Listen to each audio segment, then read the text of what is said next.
Okay, this is Graham again at Gluecon 2013, afternoon break, and I'm at the vBench booth. We've got a Minneapolis connection here and a Chicago connection. So I'll introduce you to JT Eberly. How you doing, JT? Hi, how you doing? JT Eberly, co-founder of vBench, living up in the Twin Cities. Yep.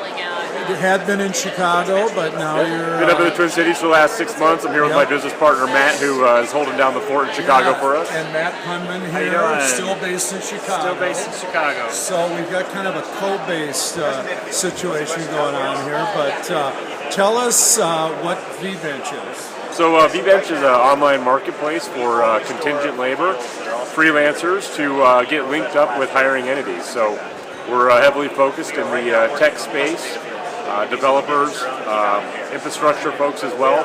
So it's not for freelance writers per se? There could be freelance writers on there or designers. So we're not going to discriminate what type of freelancer, but our background's in tech and want to focus in that area to launch the business. And obviously that's why you're here, right, Matt, to talk to developers? Absolutely. Developer is such a big piece of it, especially focusing on the technology piece. So we wanted to get out and just kind of start the buzz for vBench. And we've had a lot of good feedback from the developers saying that this tool could really be used to help kind of exploit and help them market themselves in the community. So we're very excited.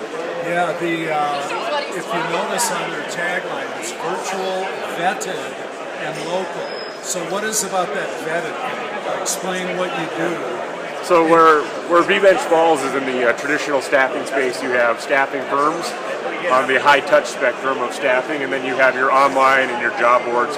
Very low touch, very little information about the resources.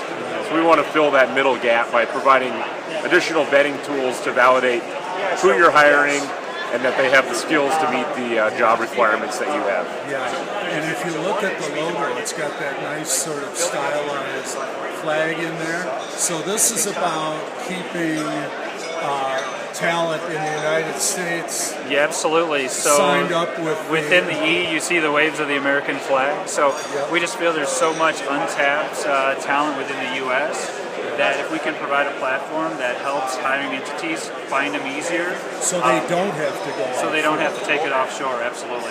And it won't necessarily be more expensive for them because of a lot of the costs associated with offshoring, right? Exactly. So there's a lot of hidden costs with offshoring. There's risk associated, security concerns, language barriers, time zone barriers, a lot of things for companies to manage with an offshore labor force. So having that onshore, we take a lot of those factors, intangible factors, out of the equation for companies. Yeah, absolutely. I just read a post about how some guy told the story of how the time zone thing just screwed him up royally, and everybody was like totally frazzled because they couldn't keep up with each other, and he had about 4 or 5 different teams in different time zones. It's a real issue. Oh, exactly. I mean, you want to communicate with these people live, and they're 13 hours ahead of you.